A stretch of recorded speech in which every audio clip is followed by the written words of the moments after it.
Hi, and welcome back to another episode of Feature Friday. I'm your host, Paul Hembakidis, joined today by Dan Caya of the men's soccer team. Dan, thanks for joining me. Thanks for having me. Dan, first and foremost, you've had to overcome quite a bit of adversity to get here today, just to be here sitting with me. Let's go back to May of 2011. It's your senior year in high school, and you woke up one morning with some discomfort in your chest. Take it from there. I did. As an athlete, sometimes we like to brush things off and think of something that may not be as serious. And so I thought I slept on it funny and went to school like nothing was a big deal. And as the day progressed, there was a little bit more pain in my side, cramps in my arm, and I also noticed some shortness of breath. And so I got it checked out and went to the hospital.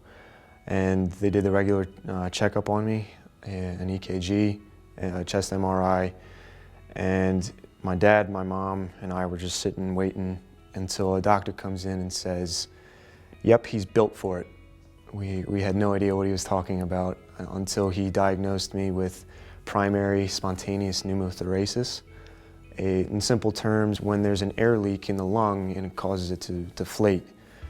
And once I checked in, I didn't check out until 15 days and 6 hours later. They put me under anesthesia and inserted a chest catheter, which is no thicker than a pencil. And with continuous x-rays, they thought, they felt comfortable that my lung could have been stable enough on its own. They removed the tube, and within like a couple follow-up x-rays, they noticed that it wasn't stable enough, and it started to, it wasn't completely healed and didn't really stay up on its own just yet. So the second stage was to insert a thicker tube, and with the removal, I knew that I had to stay a little longer. The pain was a little too much, and so the final and third stage was surgery. The procedure is known as video-assisted thoracic surgery, where they use a camera, and so that they can adhere the membrane of my lung to the inner wall of the thoracic cavity, and so that it would stay inflated for good. And with knowing that, I felt comfortable knowing that I would be safe after that. And with this happening by, you mentioned it was my senior year of high school, I was already committed to play at Rutgers University. And this whole time it was a mental debate of whether I should or even if I could go and continue playing on and on.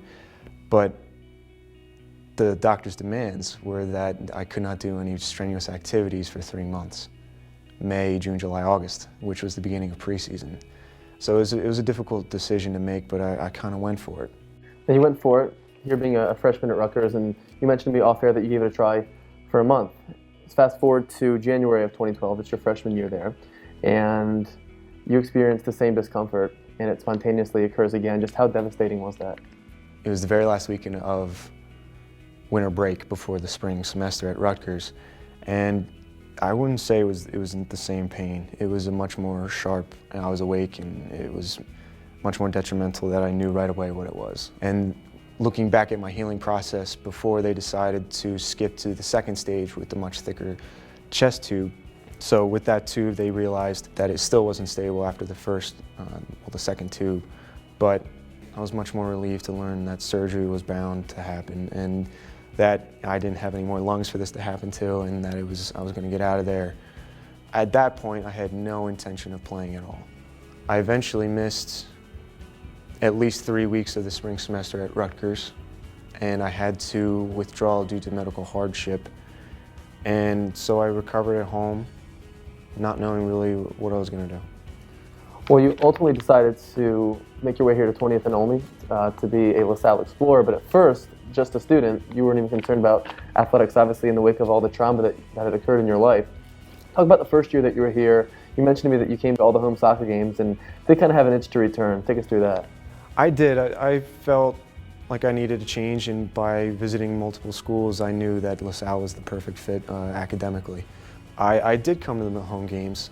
I still had that deep interest, but I didn't want to get involved unless I knew for certain that I could give 100% of my effort and things like that. And so I went to every home game, and I was really supportive. And it's been a year since the coaches actually gave me an opportunity to be able to get involved. Now, when was it that you decided definitively to get involved? When did that spark really become lit? I thought maybe. I think it was the end of their 2012 season.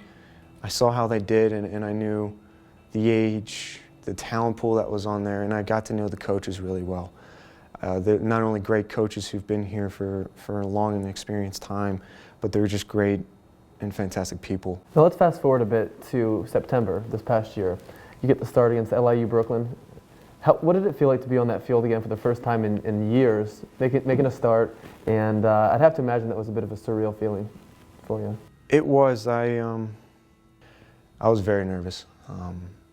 I didn't know if my physical fitness was even up to 90 minutes, let alone the double overtime game that we really put into. And it was the first step, and it really was a great experience. Even though I didn't look at the great picture, the big picture of being successful in it already, I was really just not taking the moment for granted. Wonderful, and you made in all 17 starts for the Explorers this season, and you were named to the Soccer 6 All-Rookie team. As you were sitting there at the banquet this past week and kind of taking it all in, how did you put it all in perspective?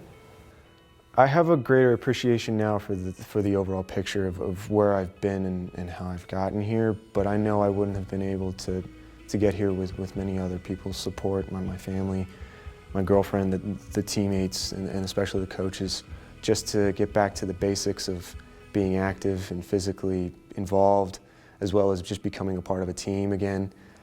It really was a gift. Well, Dan, thank you so much for joining me today. On behalf of Dan Caya, I'm Paul Hembakidis, signing off on Feature Friday. We'll see you next time.